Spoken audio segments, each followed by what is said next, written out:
So today I'm going to see if a vacuum turbine engine can run this 3-speed transmission.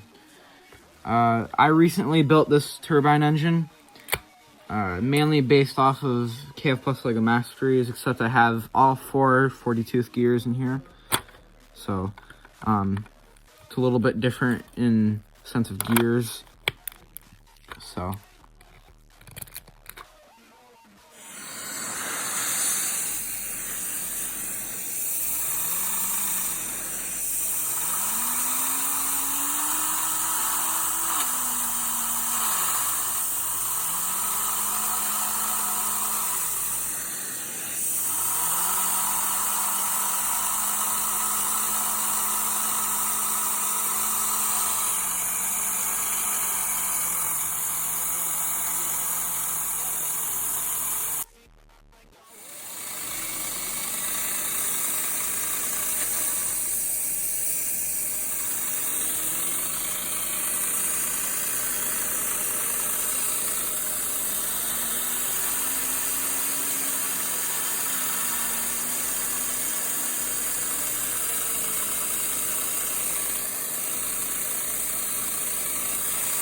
So as you can see, it's the transmission doesn't put very much drag on the engine, but once it gets to about 3rd gear, it will start to rev down, especially with this wheel on. And I don't think you'd really need to worry about having a clutch on here, because even if this thing does stall, it'll just start right back up, like a vacuum turbine engine would do. So 1st gear, 2nd gear, and then 3rd gear. So it revs up a pretty decent RPM, and then once you get to 2nd gear, it doesn't rev up all the way to be able to shift into 3rd gear. But again, it's not a problem with a turbine engine, because even if it does stall, then it just starts back up. So I guess these would be a bit better for a transmission. I'm not sure. So here's my exhaust port, and then here's my intake. And then I'm going to show the turbine one more time. There's the inside of the turbine.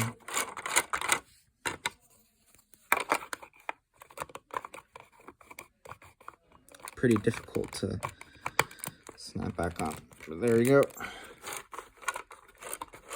But yeah. So this is probably the only wheel that you can probably run this transmission and engine with, because this thing is mainly about high-end torque. So it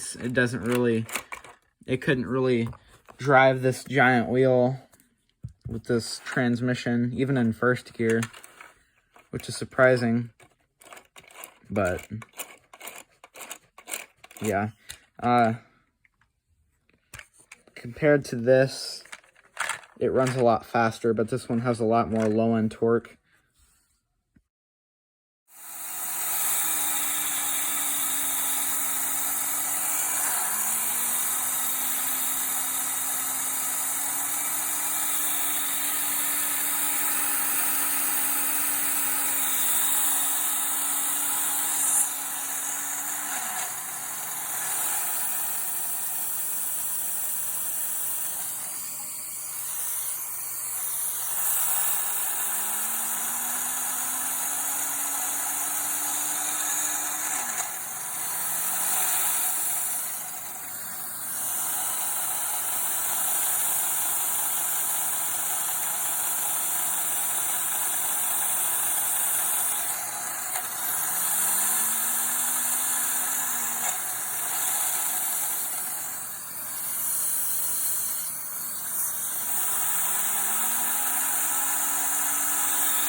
So compared to just a standard Lego vacuum engine, I'd say this one revs a lot higher, but it doesn't produce a lot of torque to overcome the second and third gear without stalling or just it'll eventually start to rev up in the gears, but the engine won't stay running as you're shifting the gears. So in terms of torque, it's a bit inefficient for a 3-speed, but it still revs a lot faster than a standard Lego vacuum engine. I'm not sure. So guys, at this point of the video, I start to jump into some off-topic things that don't relate to the video, so I decided to cut it off there. But stay tuned for my next few videos.